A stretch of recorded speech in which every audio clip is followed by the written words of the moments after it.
My friend after marriage மாமியார் வீடு. மா பாயசம் பண்ண சொல்றாங்கம்மா. இதெல்லாம் நம்மகிட்ட சொல்லவே இல்லைல்ல கல்யாணத்துக்கு முன்னாடி. எவ்வளவு ஸ்பூன்மா பால் ஊத்தணும்? டம்ளரா? எந்த டம்ளர்மா? சின்ன டம்ளரா பெரிய டம்ளராமா? வீட்டுக்கே வந்துடுமா? எனக்கு தெரியவே தெரியாது. வீட்டுக்கே வந்துடுமா? என் ஃப்ரெண்ட் இல்ல, எங்க அக்கா. ஏமா அப்புறம் பேசுறேன். என் மாமியார் மூஞ்சி தூக்கிட்டே இருக்கிறாங்கம்மா. எதுக்குமா? எனக்கு என்னடி தெரியும்? நீங்க தானே கல்யாணம் பண்ணி வச்சுக்கீங்க. என்கிட்ட கேட்டா துணி காயாததுக்கு என்ன பார்த்து முறைக்கிறாங்கம்மா. மா குழம்புல கொஞ்சோண்டு உப்பு கூடிட்டுமா. என்ன பண்ணட்டும்? தண்ணியா? பத்தப்பொடியா? சீக்கிரமா மா. நான் அப்புறம் பேசுறேமா. அப்புறம் பேசுறேன்னு சொல்லிட்டு பேசவே இல்ல.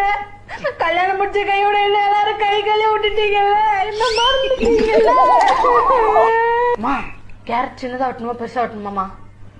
எதுக்கா? சாப்பிடுதாமா? இருங்கம்மா கேட்டு வரேன். அம்மா நான் எப்ப நம்ம வீட்டுக்கு வருவேன்? நீங்க சொல்றத பார்த்தா என்ன இங்கே இருக்க சொல்வீங்க போலயே. மா எனக்கு ஒரே ஃப்ரஸ்ட்ரேஷனா இருக்குமா. நீங்க இருக்கிறவங்கள பார்த்தாலே டென்ஷன் ஆகுதுமா.